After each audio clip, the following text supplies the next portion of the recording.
everybody. This is Gayle. Welcome to Overcoming the Obstacles today. We have a special guest with us. This is Laurel. She's from the channel of Candy the Wee Service Dog, and she's going to be talking to us about lots of different things. I'm going to let her introduce herself to you in just a second. First, I'm going to invite you to hit the subscribe button if you've not already done so, because we would appreciate you keeping up with all of the great videos. We do these interviews at 12 noon on Tuesdays. So you want to keep up with that. And then on Sunday nights, we do the online Bible study discussion. So without further ado, I'm going to get Laurel over here to introduce herself. So Laurel, have at it. All right. Good afternoon, everyone. My name's Laurel Stewart. I'm a widow, and I have multiple disabilities for the last 25 years, so it's been a long time. Been a while. I started out with one or two and got more. Because we had such a big gap between the first and the one. I just want to remind people, can they see the first video that we did, or live stream? Yeah, it's still up. Okay. Oh, well, yeah, it doesn't come down. Okay, so I'm going to encourage them to watch what we discussed last time.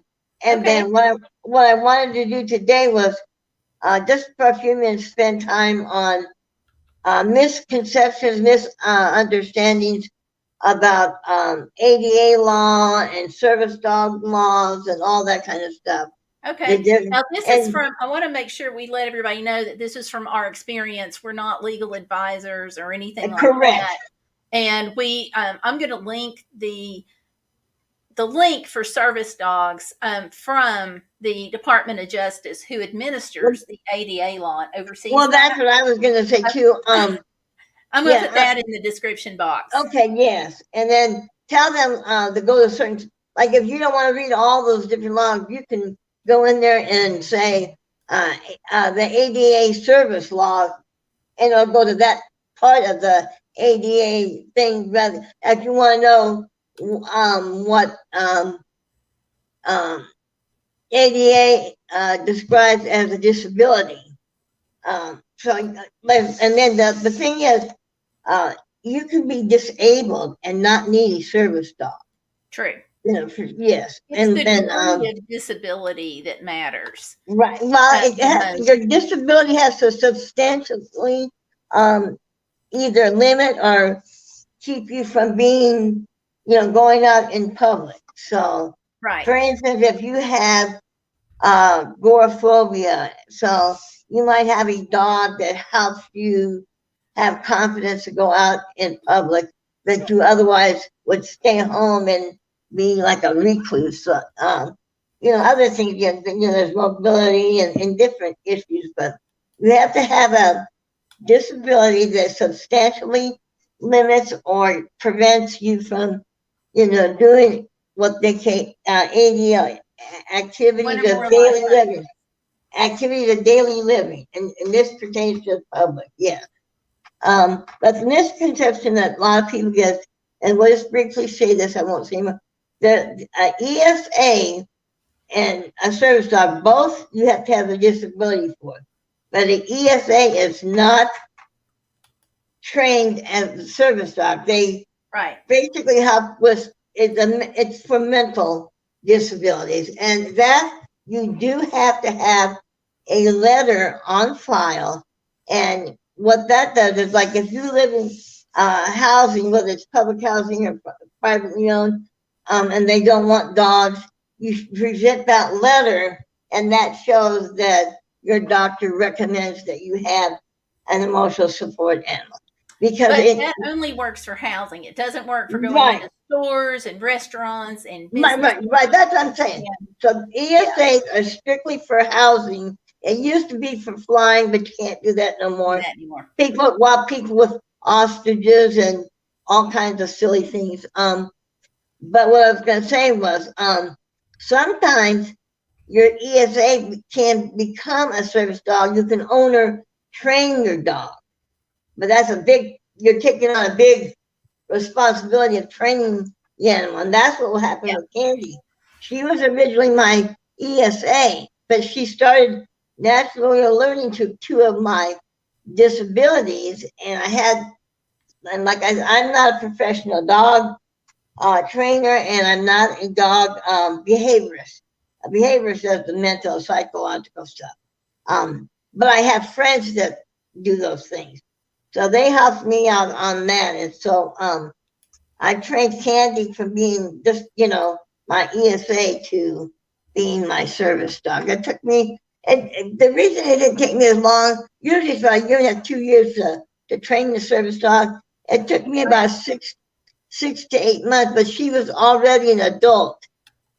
And so I just had to get her used to doing the public access is what I had to do. Right. And Plus, you did work with her already on some of the things that she was doing before you started. I mean, she already knew a lot of the basics, right? right, she had the good behavior. What do you call it?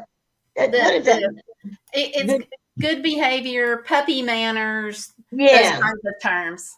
yeah. And so and then the other thing is what people get themselves caught up in is the online certification or registration, and that is really it's a scam. Now I want to clarify, there are organizations that certify their dogs, but you don't have to have a certification.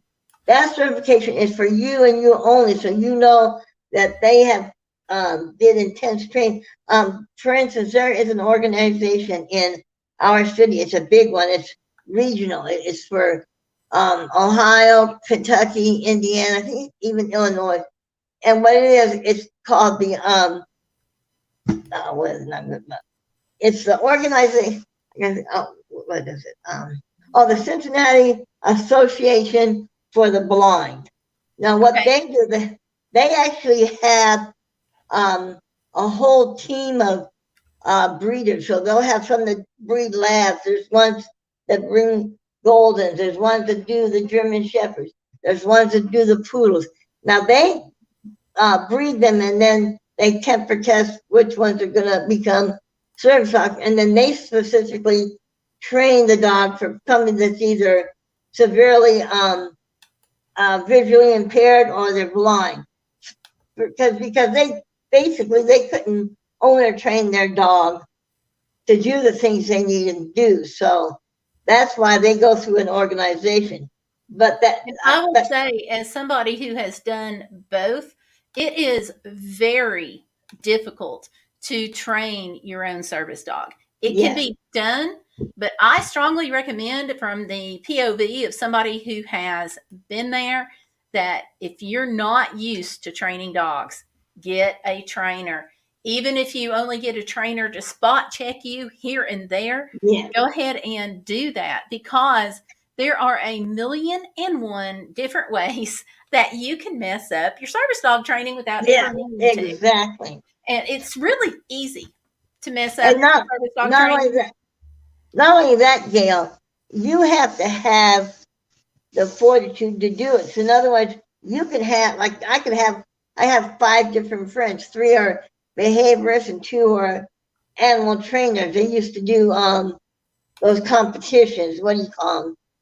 The agility training. The agility, and so they know all that stuff, but they can give me the tools and the mental and physical tools to say, here, Laurel, this is what you do. But if I don't carry it out and I don't do it in a consistent way, then your dog's not going to be trained right. So you have to make that commitment, not only to train your service dog, but to be consistent in it. And I really caution people, because I have a couple of friends and they succeed, but not everybody gets. People that have agoraphobia or some other, like me, mine is mild, but GAD, which is general anxiety. I mean, little things can cause me being zen. I have social anxiety, but mine is more mild than. But if you have it really, if your dog, if you really have it bad, you're not a good candidate to train your own dog. You might not even be good having a service dog, because what happens if, say you have problems of being in big groups of people that, they set up anxiety, attacks or panic attacks. If you get a service dog, you're going to end up drawing more attention because they, like you said, they got, oh, your dog is so sweet, oh, it's cute, oh, You I get know I'm that not all supposed to. the time. And so you yourself have to have that fortitude, and then the dog has to have that temperament, and then you gotta the other part, like you were saying, when you got 50, you have to have what do you call it? What's the word? You have to connect together. What's the word I'm trying to think of, Gail? Network. No, with your animal, you have to Oh, you the have to bonding? bond. Yeah, you Yeah, have to the bond bonding. with them. So Yeah, that and it's a dog pretty can be strong bonding. the dog can be perfectly. Now you had an experience with you had a dog that was really good, that was really trained, but it had trouble with being in doing the task in public. Was Yeah, that right? we ran into that with my previous service dog, Mm-hmm. and we've run into that some with Pipsy, and that's a matter of continuing to go out in public and continuing to work with him. But Yeah. part of the problem is so many people come up to us, and you're not supposed to talk to your service dog. You're not supposed to distract the service dog.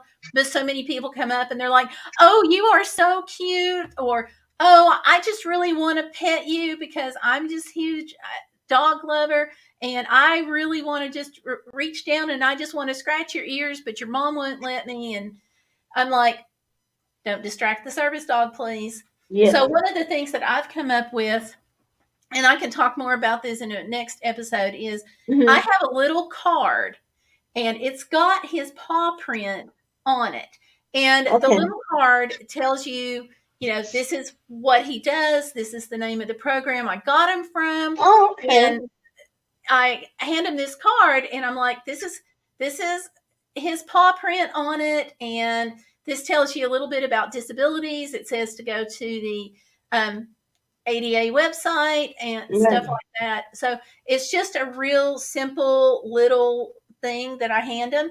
So I'll say, "Oh, you can't pet the service dog, but let me give you this Right. card because we want you to have this. We've done it just for you because Yeah. we did it just for people who are Right. asking."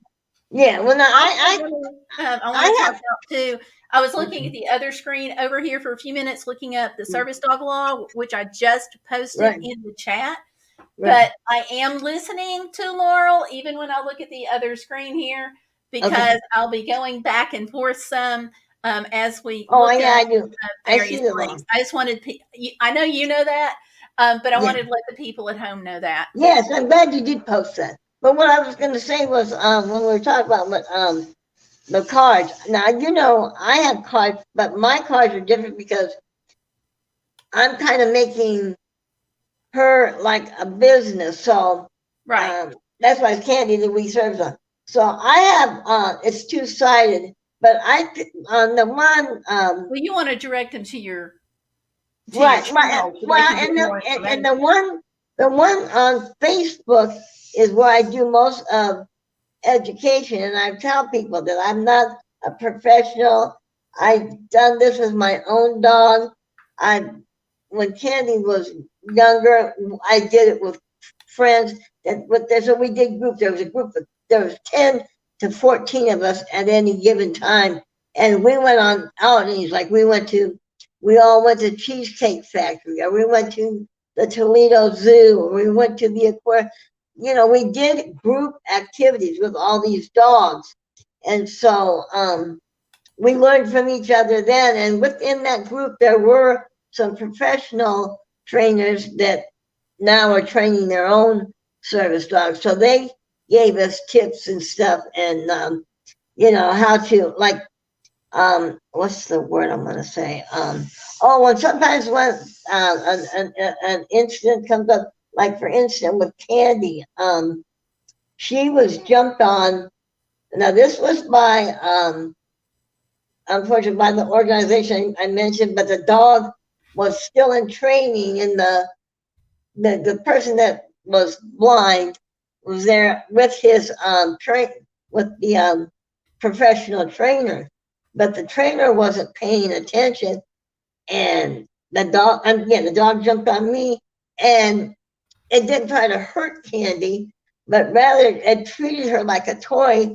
It grabbed her harness and shook her a little bit. She didn't panic, I but remember you mentioning that somebody had grabbed her like that. That is but every time not she cool. saw Labradors, she would shake. She would give a little bit, and so I would give her a treat, and I'd say, and I would ask the person, I said, okay, my dogs had bad experience with uh, lab, would it be all right if they, smelled each other? And then she got used to, okay, not all labs are mean to me, so that happened. Another thing was, this happened at home. They had to weight our front door, so in the hinges of the door, they put heavy weights. Well, the door, they want that so that if in a hurry, like if you have to evacuate because of fire or whatever going on, that the door will automatically shut. Well, I had forgot that they had just put those weights in, and we were going out the door. I know what it was. I already took my scooter out, but I forgot some. And so Candy, I have that hands-free leash. So Candy's on the hands-free leash, and she came back in with me. And as we were going out, I forgot that the door closes. Well, she didn't get caught or nothing like that, but she felt the air. You could feel like where somebody doesn't actually touch you, but they kind of like brush by it, and Mhm. it spooked her. So she got to where when we would go out the front door, she would get to where the little metal strip on there, and then she would scamper out and try to go ahead of me. And even though she's only like 6.5, 7 pounds, she would pull me in the. So I had to work with her on that. So what I did was I lured her with the treat, and I purposely let the door. I held the door, and I let it purposely touch her butt. And I did it several times. Like every time it touched her butt and she didn't react, I gave her a treat. So sometimes you have to work out what do you call it? Desensitizing. So, like you Desensitization, said, yeah.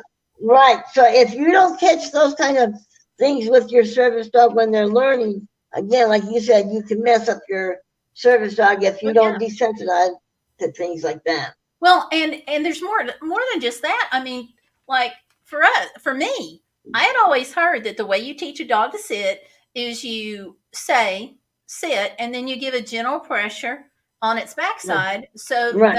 that's how they learn to sit. Well, if you do that for a service dog, and you ever might need to use them for bracing or balancing or mobility work, you've just Right. ruined your dog. Yeah. Or if you need him to Exactly. go into a restaurant and you've ever given him a people food snack, you've just ruined your dog. Yeah. Yeah. Um, what was I gonna say with candy? Oh, I know what. Because some of the aisles in some of the smaller stores in my neighborhood, um, I didn't want candy to, get in front of my scooter. I mean, she was careful not to get her foot caught. But what I taught her was to walk backwards. And to do that, you have to have rear end awareness. That's what my friend is a trainer. So basically, the dogs, well, they don't know how to walk backwards. I mean, they do, but they'll turn and they'll look and they'll kind of go sideways back. But if you want to go straight backwards without looking, just back up like you would back up a car. You like you were saying, you hold the treat and you say go back, and one step. And so now she can do that. If I say go back, I don't have to have a treat. She'll go back and she'll keep backing up. That happened at the zoo when I didn't want her on the foot of my scooter because my leg needed to stretch out. And I said back up, and they saw when they heard me say back up, and they saw her do it, and they were laughing. They're like, "Well, your dog knows how to back up." I said, "Yeah, but she doesn't know how to parallel park." But Yeah, yeah, yeah. But so mine knows the back, and he knows his right from his left. And actually, he yes, knows that Candy does better that. than my husband does. Well, I'm just saying, yeah. Well, sometimes we're at places, I thought, Candy, turn left, and they'll see her turn left or turn right. Yeah, So, but yeah, I think what I was trying to say was when you're taking on that responsibility, even if you, like you said, if you go through an organization, if you're going to have a service dog, whether you like it or not, you're an ambassador of service dog teams, You whether you are. like it or not. It doesn't matter. Like, oh, I don't want to be concerned. Well, I'm sorry, then you don't need to have a service dog because you do something that's not what a service dog should be doing, or you don't handle your dog right. They're going to think, well, all people with small service dogs act like that. So you don't want to be a bad reflection or representation of that. Um, so you're an ambassador, whether you like it or not. Like you were saying, when It, there's it, when it's there's kind of, people that've been really nice and they've asked me really nice and they waited, they said, "Oh, I know I'm not. Can I just give her a little pet?" And I said, "Okay." So then, when I tell Candy and I tell her Greek, so instead of saying hello, I say Greek. Then she knows if somebody's going to pet her. If I say hello, she can approach them. So hello means you can go over, say hi. Greet means be still, and they're going to pet you. And then I give them that card, and I say, if you go on our place, it tells you about the do's and don'ts of how to behave around a service dog team. So I educate that way too. But like I said, we're an ambassador of service animals, whether we like it or not. So that's the thing. You have to think about those things. Do you have the fortitude to but I'm train not. your dog? Yeah. And even if you're not ready to like handle those questions in public, you still may need a service dog to help you like at home and places that aren't public, friends' Exactly. houses and stuff like that. I You know, do have a couple of friends that they have service dogs, but the dog only helps at home and helps their daughter that's she's in a power chair like my husband had. But the dog helps pull her socks off when she gets home, um, brings her flip flops or whatever she needs. The dog does, but it doesn't go on public because it just it's not she it needs it at doesn't home. yeah, it Gotcha. doesn't have the temperament to be around a lot of people. Eventually, because she's at college, they're wanting to get another dog, but I think they're going to go through an organization because they've tried it twice with owner training. Like I said, both dogs do great at home, but they're not good in public. The first one was a beagle, it was a big beagle. And then this last one was, like you got, yours is a Labrador, right? Right, Yeah. lab retriever. Yeah. Oh, okay. Well, this is a purebred Labrador, and her name is Delilah. But she she doesn't mind public. I mean, she's not scared of people dropping things, of grocery carts, of wheelchairs, but she doesn't stay focused. So, like for instance, if I was trying to have a panic attack, she wouldn't be paying attention. She'd be looking like, oh, that looks neat, or that looks. So she's not good for public access because she can't stay focused. But at home, if the young lady's in her bedroom, even if she's not even making sound, she knows when that girl needs her. She runs to the bedroom to help her. So at home she can focus. In public she's not. So yeah, that you can't handle a service animal. And that's the other thing. There are states like California that allow monkeys. Now I do know somebody that lives in California and they have a service monkey. Now that monkey does not go out in public, but it does help her at home. And so yeah, but it varies from state to state what's allowed. And then Well, yeah, there's it's my understanding that the federal law is over all the states, but some states can loosen that. yes. Um, Well, when I called the Department of Justice, they told me whichever law gives you the most freedom. So whether it's federal or state. So if the federal law is stricter than the state, then you can go with the state with law, the state. and vice versa. If your state is like my state, Ohio still has not. They're talking about doing, but they haven't done it yet. That they want an owner trainer to have. If you're going to owner train your dog, you need to have at least a trainer going out with you and you do the training. I said, well, then I'm paying that trainer. I might as well have them train the dog. And so Right. that's not really, And so if there was an incident, say like if Candy accidentally jumped on a little kid and got scared, Ohio wouldn't give me that protection because they don't protect service dogs in training. I should clarify.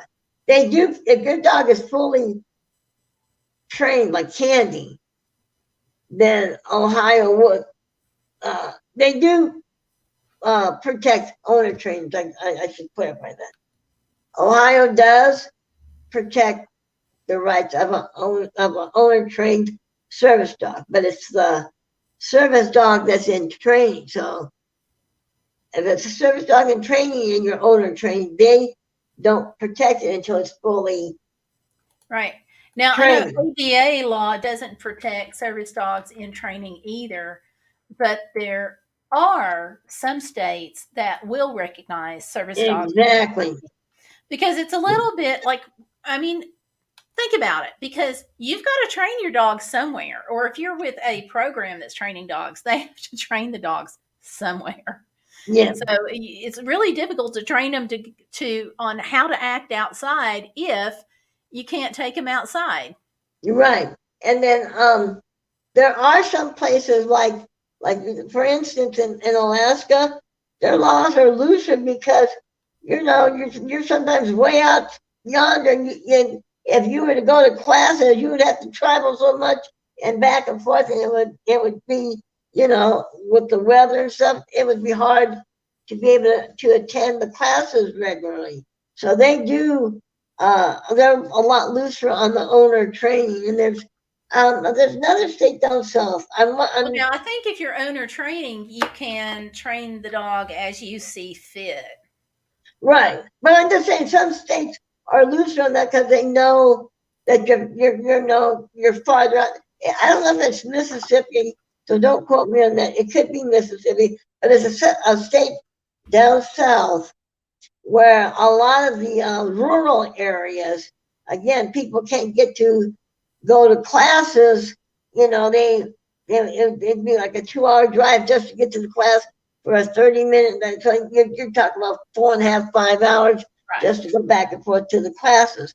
So that some states where you're in very rural areas, they allow the owner trainer things. Go out in public and train. Right. Gotcha. Yeah, so I wanted to make sure some of that stuff, because some people think, I've had people which made me laugh a few times. The one person was think Candy wasn't doing anything wrong. She just simply wanted to say because Candy was, a little tiny dog, that she really wasn't a service dog, okay? And so I said, well, I can give you this card. That time I did have ADA card. She goes, no, I'm going to call the ADA. And I said, well, ma'am, you can't call the ADA. She goes, yes, I can. I said, the ADA is not an entity. It's a law. You can't call the law. You can call the Department of Justice. Right, who handles that.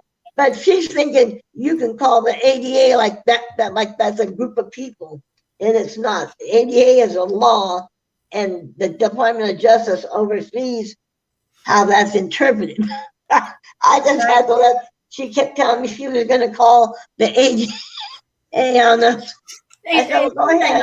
She may not have realized, so that gave you a minute to do some education on that. I'm tossing up the ADA information line. I'm sharing it on the screen right now. Oh, yes, I see that. And it is, if you go to the link down below about the ada.gov where it talks about the service animals, you can click that link. It'll take you right to it. But the ADA information line, just in case you can't read it on the screen, is 1-800-514-3232. 0301.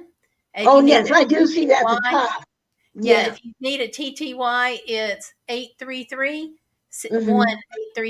610 1264. And they're open from Monday, Tuesday, Wednesday, and Friday from 9:30 to 12 and 3 to 5:30. Yeah. And they're open on Thursdays from 2:30 to 5:30. So Yeah. I was remembering it was like 9 to 5, but either they've changed it or I'm misremembering. I have a Swiss cheese memory, so but Well, anyway, if I you're think it's listening changed. and or you can't see it, that's the info.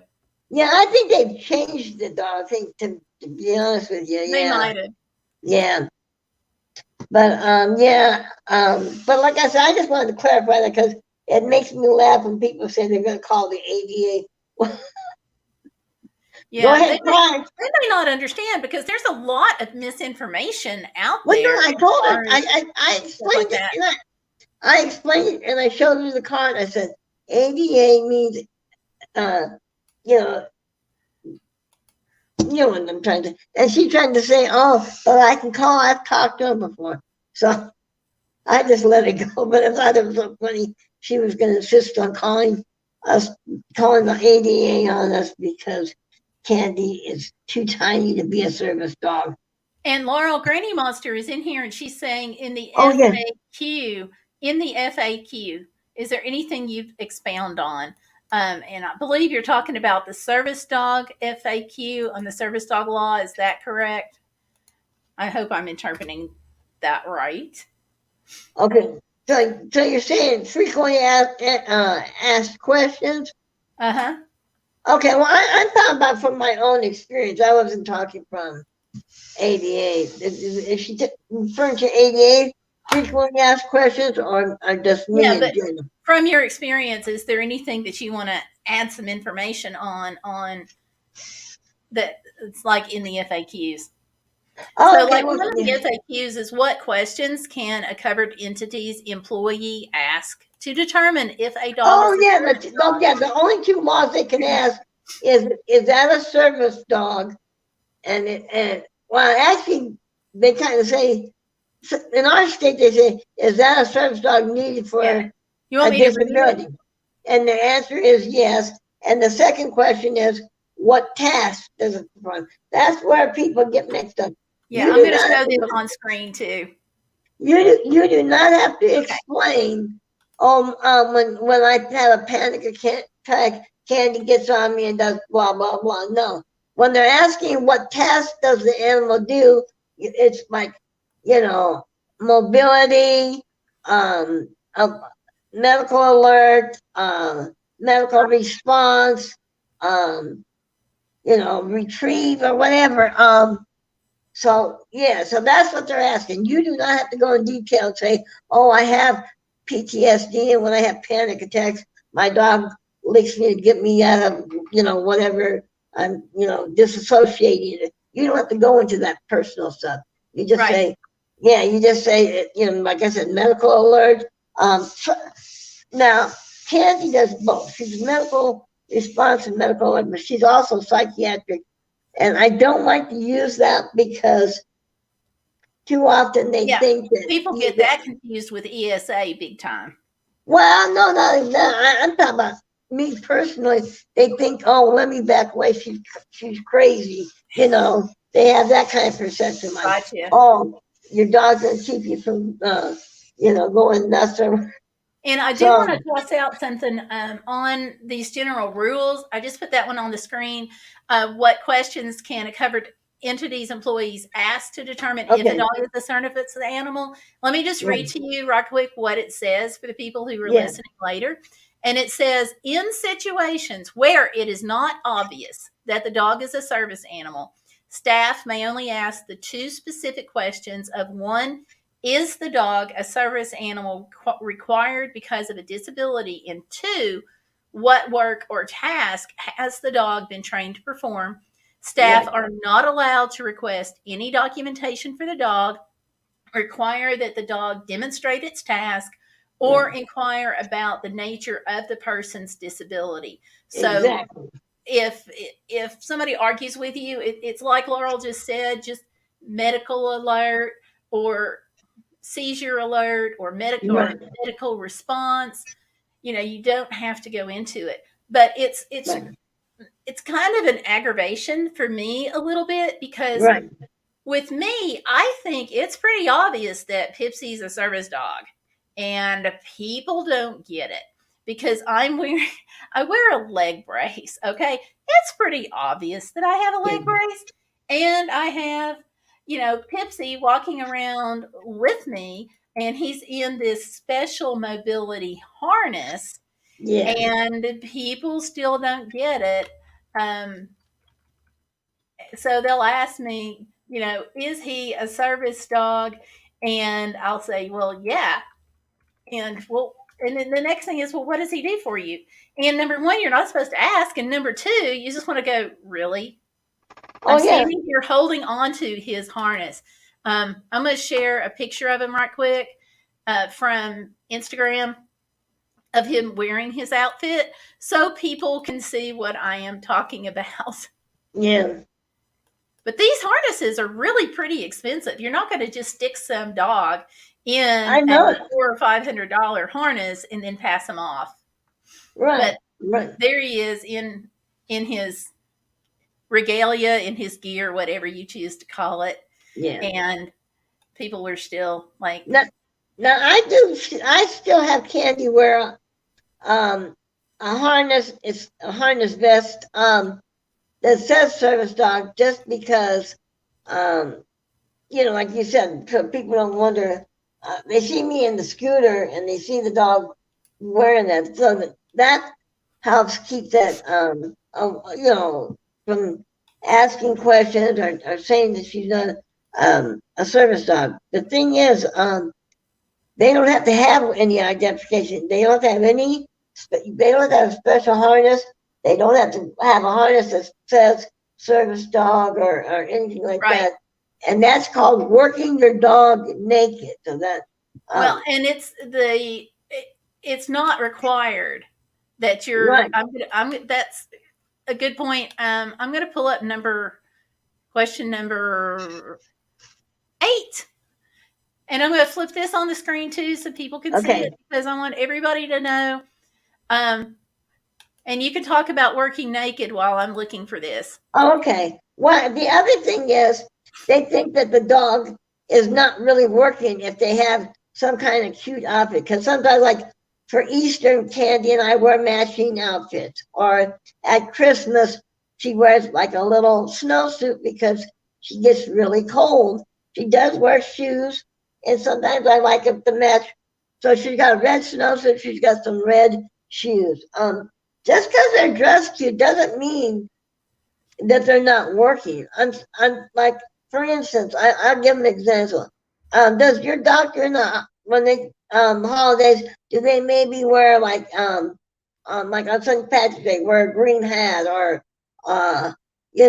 for Halloween, some of the medical staff dress up in costume?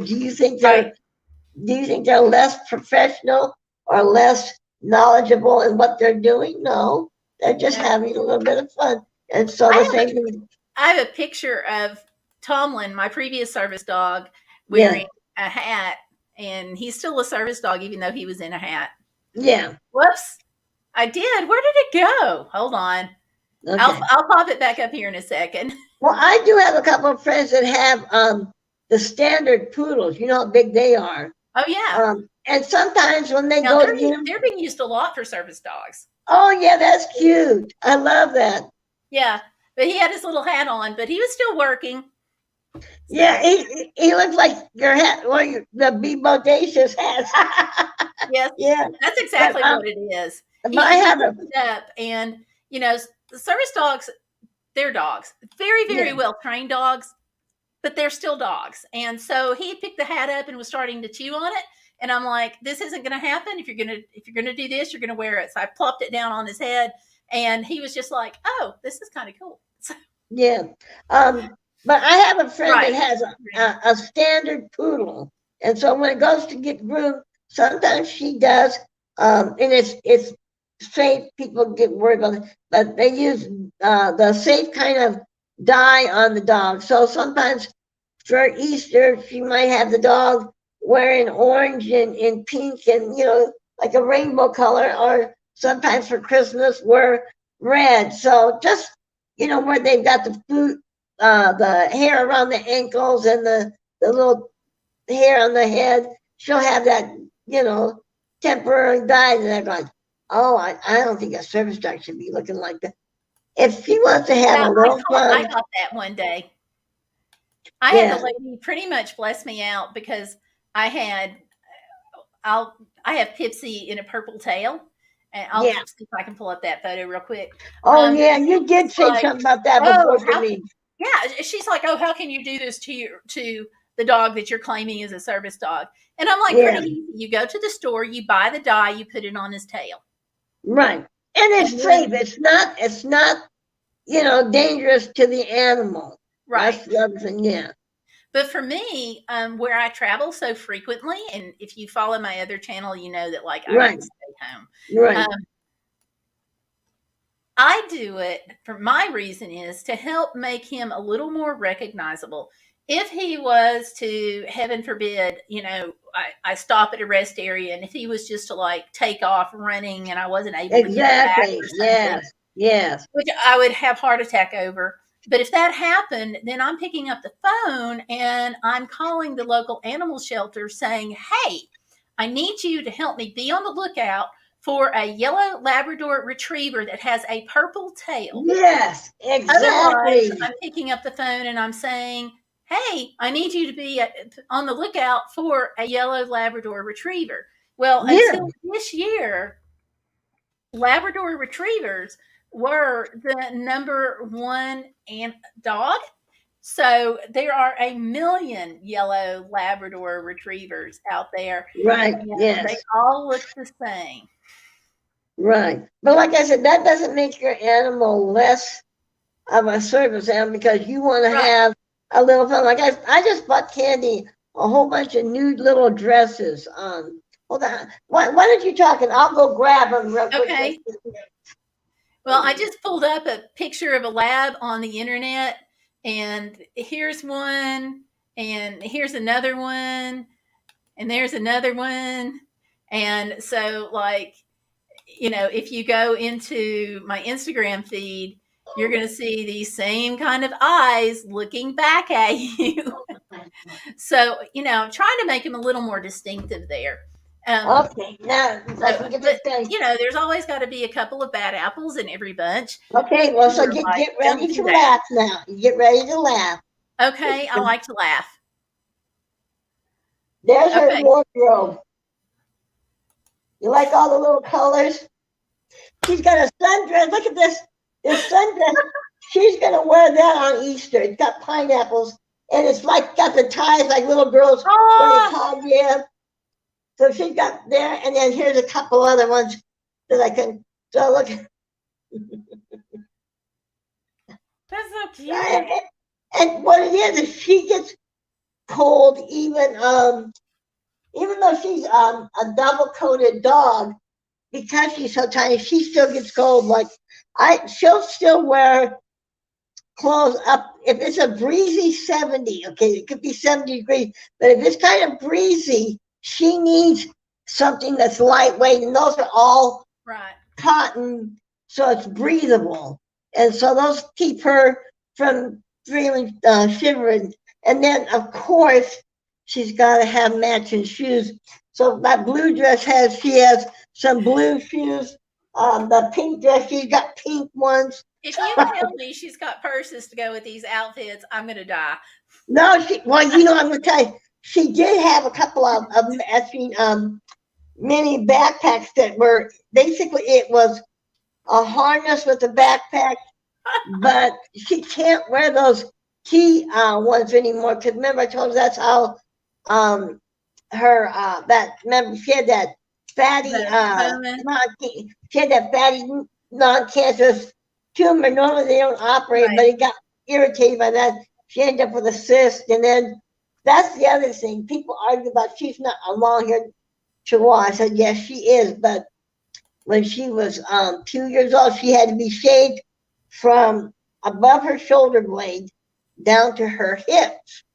Well, when they're that young, their hair, when it grows back, it doesn't necessarily grow back the same condition. Unfortunately, Right.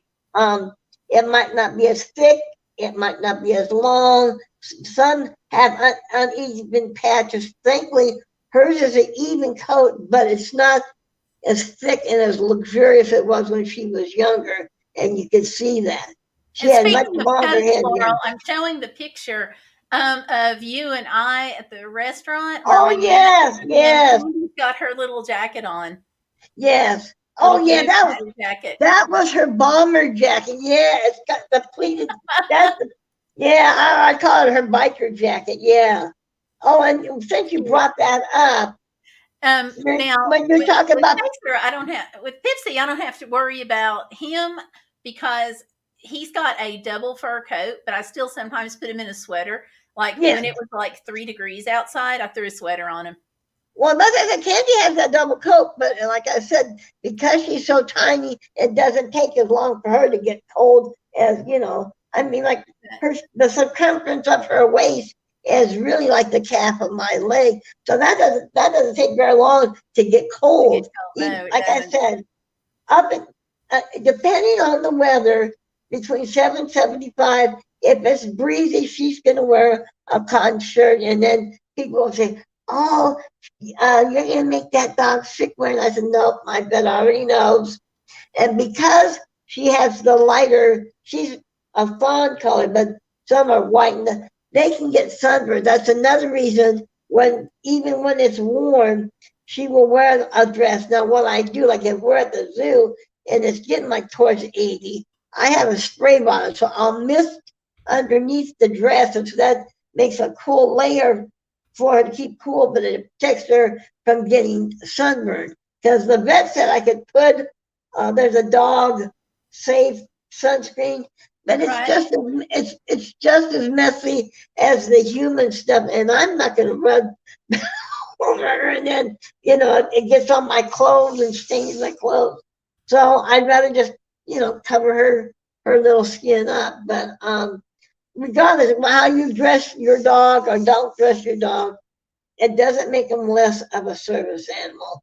And then Right. when you talk about the restaurant, remember we kept having to tell that waiter, as nice as he was, every time he came by, he had to touch her. If he didn't pet her, he at least just touched Oh her. yeah. I think I asked about 40 different times. I just finally And he gave up. never listened. It was like, hello. It was just Yeah, you just wanted to wave your hand in front of his face and say, is anybody yeah, home? He was yeah. nice. And Now then Green even, Monster is asking, are there certain breeds that have been found to be better suited for different conditions? yeah, And I'm yeah, saying yes.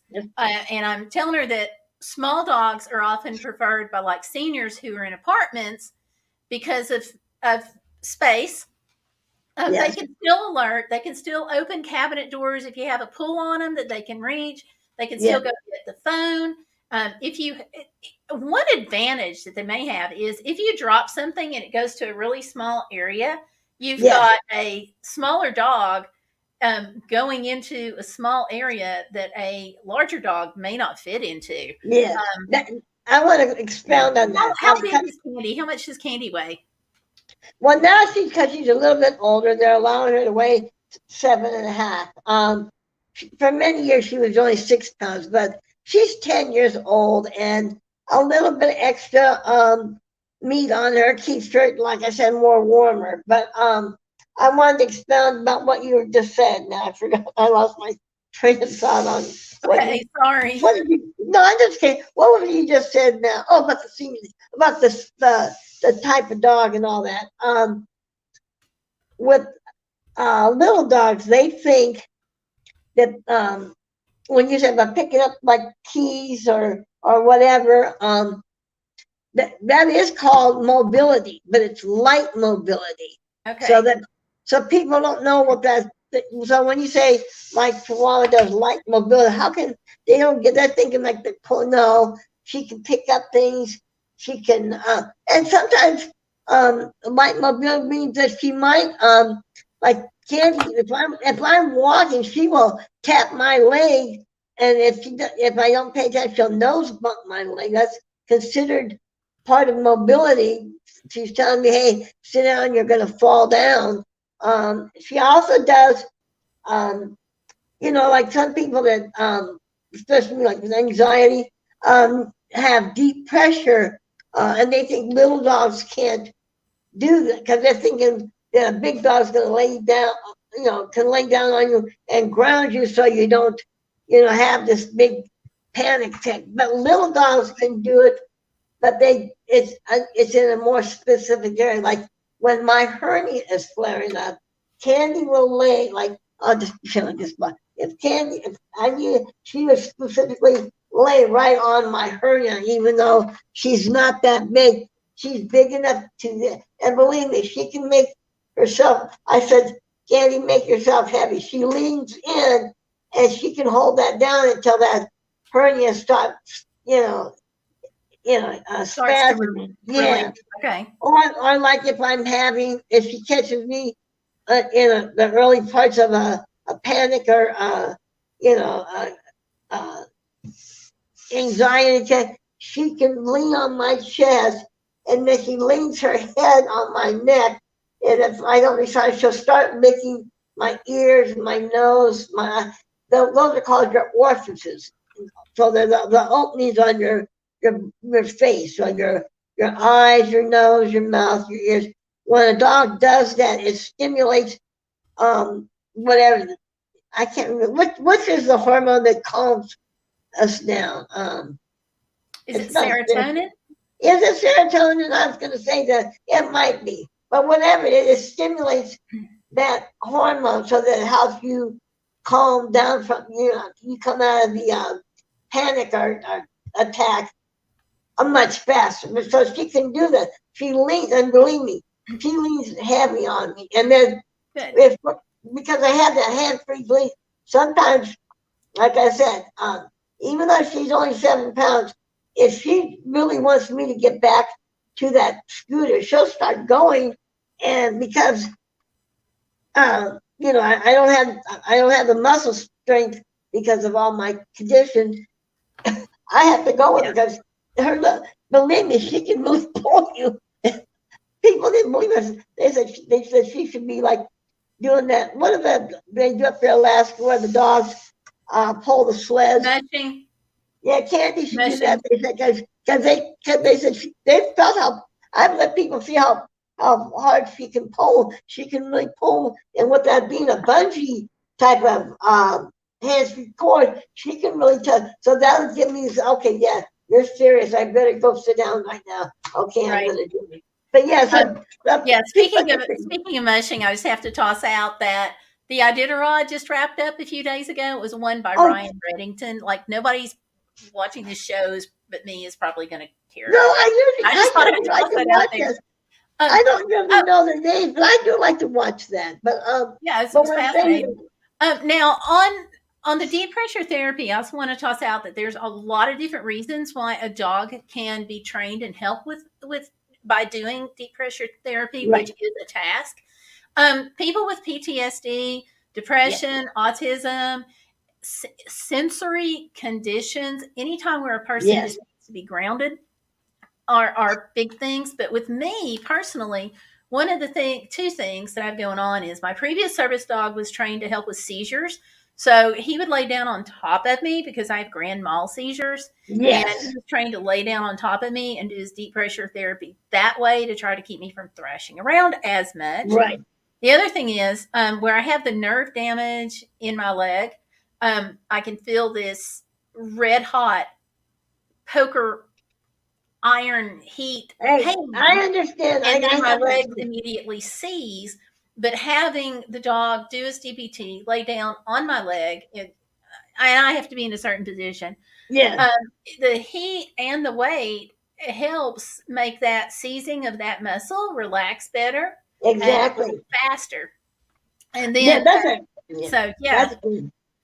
I understand that. That is very important because, like I said, I have like as I've said before, I've got 24 different things, but two of my main muscle problems, I really didn't know that until my doctor said, you can have a cramp in a muscle and it can spasm too. And I'm going like, I thought it could only do one or the other at the time. So if it's in a cramp, cramp and squeezing, how can it spasm? And it can't. It can be cramp, but it can spasm. And so Candy is good on that. So like when my left leg will get start doing that, she'll lay on that. My right leg doing it, and there's times where she stretched her little body across both of my thighs. Of course, I'm laying in my hospital bed, but she lays down and makes those legs the cramps simmer down. Or like the other day when I was in my um, recliner and I couldn't get up. I've got to get one that's remote because right now I have to kick the footrest down and I don't have that strength anymore. But my legs were cramping in my calf and she got on them and laid on them until they stopped. And then her cue is mommy's okay or mom was okay. Then she knows she can stop doing what that. But she does help with a lot of that and with a lot of the nerve damage, like you're saying, the burning. Oh my gosh, yeah, yeah. Well, I just have it just for a split second, and like when I feel that, it's like instantaneous Yeah. for my leg, and it's only in the one leg because of the Oh, damaged nerve. But it's yeah, deep pressure therapy on that is so helpful. But some people yeah, don't look at that as a task that a service dog performs. But yeah. you've got to have that dog in the right position, in the right spot of your body, and has to be trained to lay there until you say, okay, or I'm all right, or whatever you choose You're for a right. release command. You're So right. the dog knows it's all right now. Yeah. You Or know? if you can't, like you were saying about the when you're having the panic attacks or anxiety attacks or PTSD, I don't Uh-huh. have to verbally say nothing. She knows when she'll allow me to tell, she knows that I've calmed down. She senses those kind of things. So, And but yeah, you've got a couple of different things going on there. You've got the fact that she was trained to do that, as well as the bonding that is kicked in that has enabled exactly. her to know something's wrong and mom needs me. Well, that's what I was saying. That's why I was critical that when you're getting a service dog, if that dog doesn't bond with you, it's just like, you could be having a seizure and he'll just walk away like, oh, well, and just leave you. And I had a friend that the dog was supposed to be a seizure trained service dog, and the dog did nothing. It just turned his head and looked at her. Because the husband would see that he'd have to help her, but it was like, we got the dog to help her and the dog. because, and Well, then, but dogs also, they alert in different ways. Like with some dogs, getting up and walking towards you, that's an alert, or turning his right, head and looking at you a certain way. yeah, And then once they do that, then you like throw treats at them to get that yeah. behavior to come Well, out.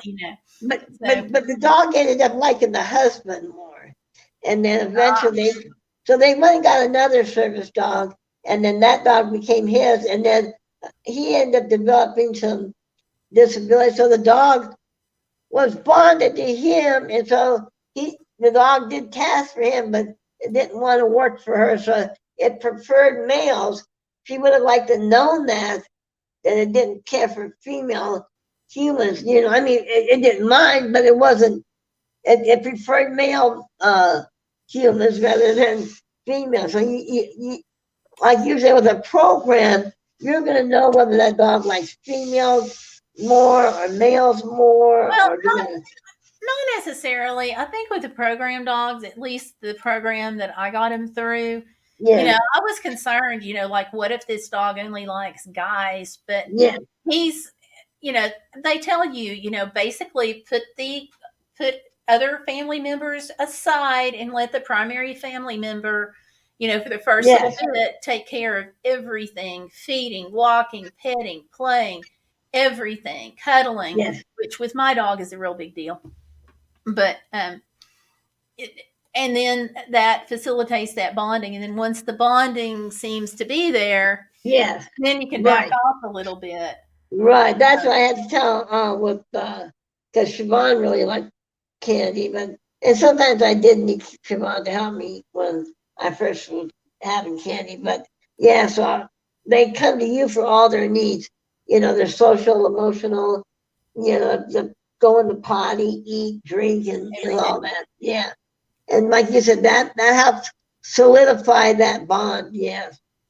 And but like I said, you know, there's no guarantee. That's why when you get a dog and it's been temperature tested, um, that's what is the term? I'm trying to think that my friend The used. temperament. No, I mean they've already been temperature tested. The dogs in the beginnings of becoming a service dog. Oh, I know. She would call it a service dog prospect because it hasn't Oh been. yeah, until they're out of training and they graduate, it's a prospect. Well, but even after, even like my one friend, her dog went to a boarding train. So the dog went 2 weeks to a place and got trained, and then it would come back home, and they told her what to work on, and they would do 2 weeks, and then she would travel up to the school for 2 weeks. She did that 3 times. So That the makes sense dog, to me. yeah, so 2 weeks with just the facility, 2 weeks at home working on that, then 2 weeks of going up there with the dog. And so she got her dog that way. But like I'm saying, that they still call the dog, um, Prospect. yeah, until they Until really they said, finally graduate. And right. at that Well, and point, I think the age has a thing to do with because the dog was young. They wanted the dog to be at least 15 months old before they, you know, considered it a truly trained service that dog. that varies with the dog though. I know Yes, that it with does. Tomlin, my previous dog, he was not, bless his heart, he was a husky, and so he was puppy through age about two Oh and a half, yes. Oh because yes. that's just how huskies are. But now Yeah. Pipsy, the one that I've got now that's laying over here on the floor, he was 13 months. And at 13 months, he was probably more mature than my husky mix was at Yeah. 3. Yeah. So Well, it you kind of know, depends on dog. well, because a golden are really known to be slow on not on the task or the public access. It's the potty training golden. They can take up to 2 years of age to be completely potty trained. In other words, Wow. Now that surprises me. Um, yeah, that surprises me a lot because I know, like with Tomlin, he was pretty. Once we crate trained him, yeah, so once we got that down, we didn't have any problems out of him. And now Pipsy came already trained for that because that's part of what yeah, you have a program yeah. to do. Well, see, I was lucky with Candy. Um, she was a rehome dog. What it was is this uh it was a veterinary office, but they had um a program where they had a dog program. Why didn't they do that with cats too? But anyway, some people that would have oops litters, you know, in other words, a dog accidentally got pregnant or a cat, Pregnant. and so they would take the litters once they've been weaned, and they want to make sure they were at least 8 weeks old before they take. But then they would find foster homes, and the foster homes kept them for 6 months, and then that way they knew, oh, the dog likes cats, but it doesn't like birds, or they knew all the things that the likes and dislikes, the little funny quirks. Like when I was seeing about Candy, she said, But "Oh, see, Candy, even though Candy had already been previously loved, you knew you had that to go on for temperament. So you knew that the temperament was right, good or not good because right," and better it was. for what you needed, Yeah, I'll and, say. the foster parent, she when she described Candy, she was telling the first thing she said, "Oh, Candy loves clothes." Well, my dog that I had, my other Chihuahua, I had 11 years. She got a cute pink creatus, and so she ended up having to be put to sleep. But she had a lot of the same little funny quirks that my other dog Cinnamon did. And so then the only thing I did was I had to talk to the vet, the kid, where she explained everything about Candy and how good natured she was and how adapted she was. Well, the program tells you to meet in a public place that we feel comfortable. So we went to I can't think of that. Some states they call it Checkers, but I can't think of the name what they call it in Ohio. If you went But to a anyway, restaurant, we'll say. yeah, and so but it's sort of like out place like Taco Bell. So we're outside, and so when they brought Candy out and they had her, that was one thing they didn't have her on a leash, but she was listening, and she came directly over to me. She looked at me, and then she climbed up and got in my lap. And I said, "Oh, I guess you know that you're going to," because my daughter-in-law was sitting right next to me, along with my granddaughter. She got on me. So right there, I think she realized I'm going to be with you. And that was so neat to see her do that. The only problem that Candy had, and I understand, she grew up on a farm. So they had a little doggy door. So she went in and out the door to go to the bathroom. And then in the winter, they locked the door. She would let them know that she had to go out. So she was potty trained like that. But Gotcha. she just did not. She did not know how to walk on a leash. Oh my gosh! She's on my left, then behind me, and she wasn't being bad. And she wasn't even going fast. She just kept switching. She didn't know how to walk. So that took about 2 or 3 weeks to get her used to that. The other thing that took about a couple months was desensitizing her to joggers. She didn't understand why those people are running. Oh, really? Yeah, and it wasn't even a mean bark. It was like bark, like, "Hey, what you doing?" And then motorcycles. She didn't understand because she grew up on a farm. You don't see motorcycles generally out on a farm or joggers.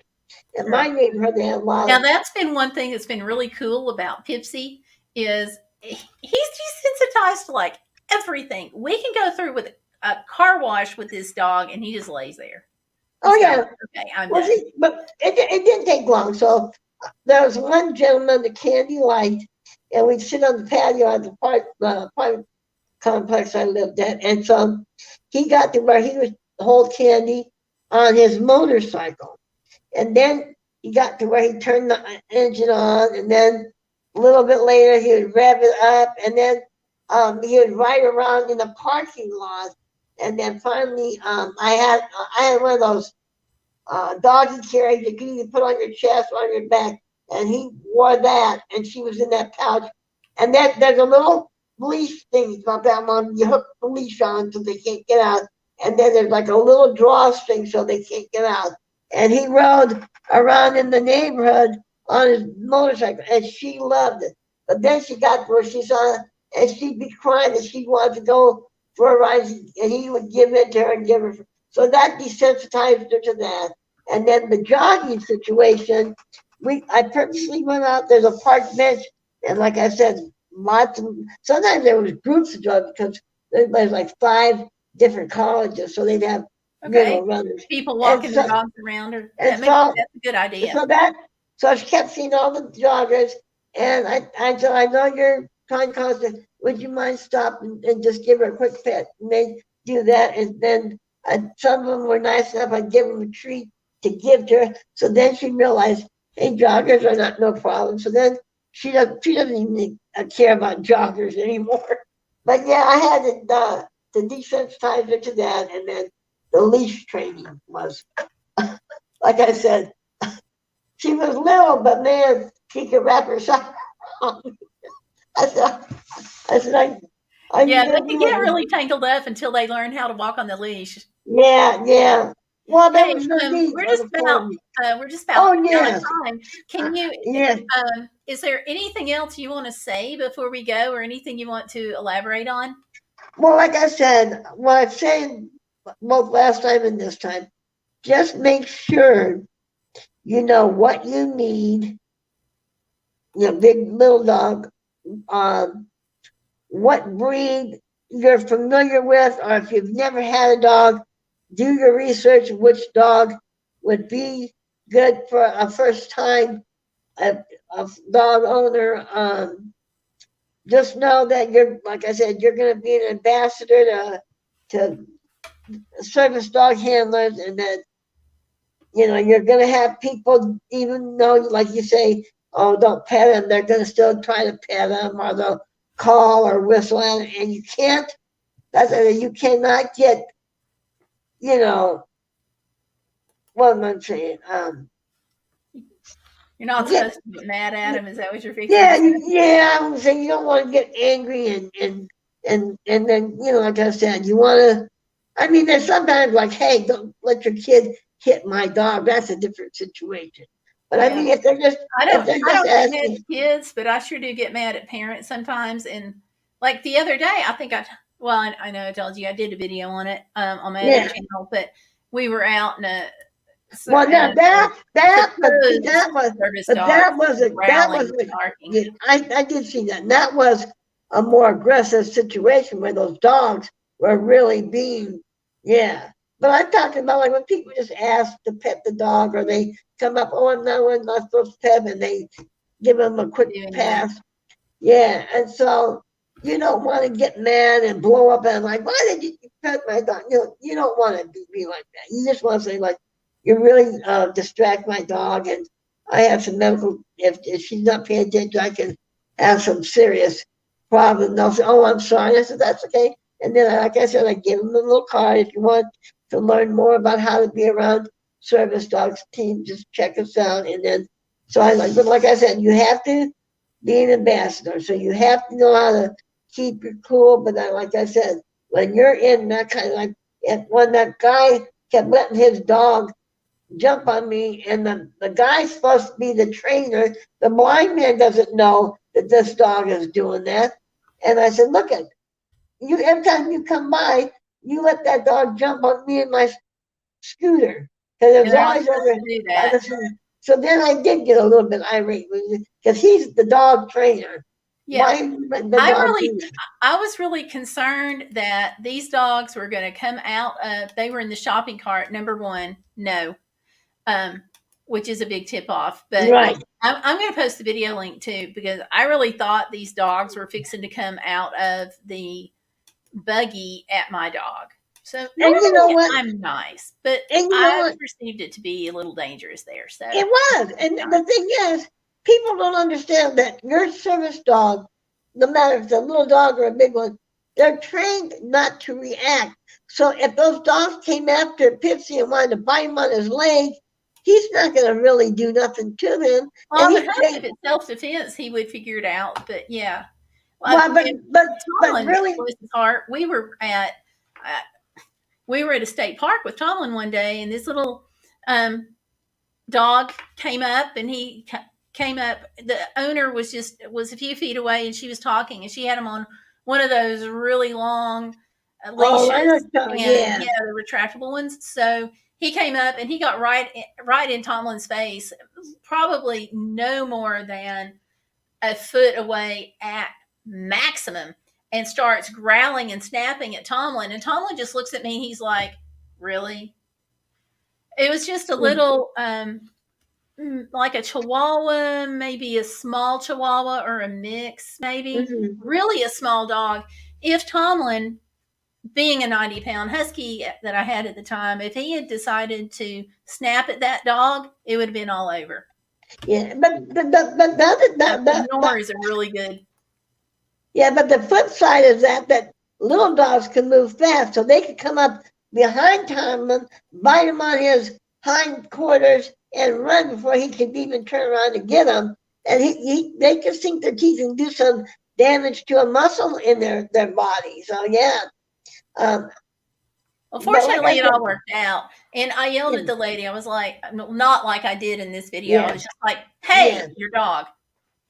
No, And she but was like just I like, said, oh, and that fiddle it. that was you had to be that way. Like I said, those dogs were very aggressive that you had the other day on that video. Like I said, the dog not those dogs not only could bit Pipsy, they could have bit you if they had gone out. If they gotten out. And I really, they were leaning on the edge of the buggy, trying to get out of the buggy while they were growling. And I'm like, and the guy didn't even get off his phone.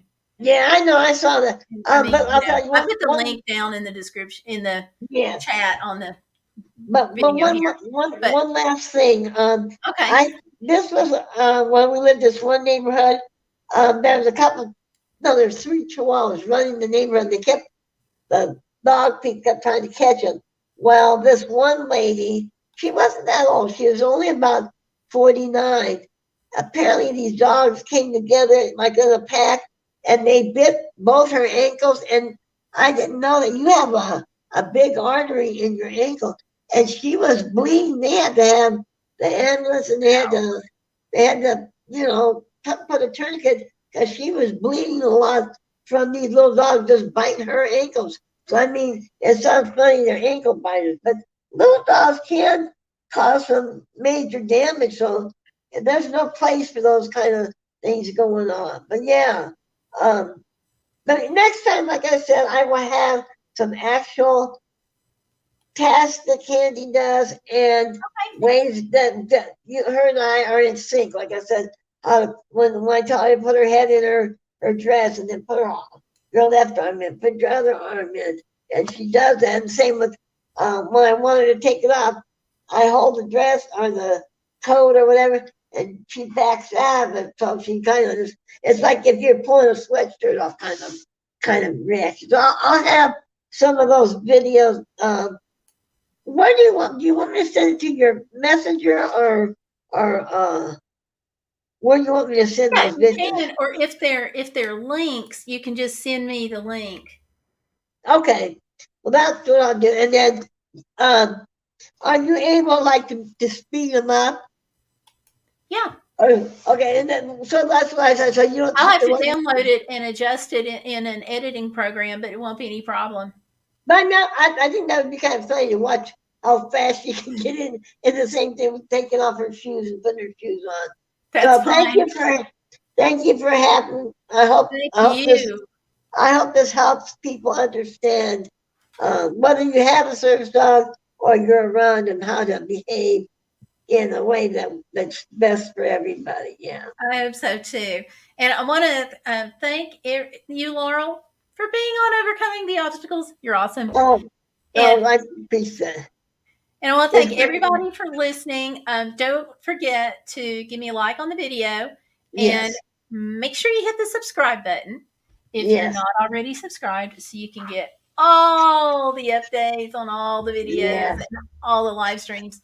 So, and I know a couple of you are wondering about my arm. I kind of messed it up a little bit on my hand and my wrist, but it's fine. I just have to keep Oh it yeah, I was in. going to ask you about that. Yeah, So I just you're have okay to keep on it that? either on the splint or wrapped up for a while.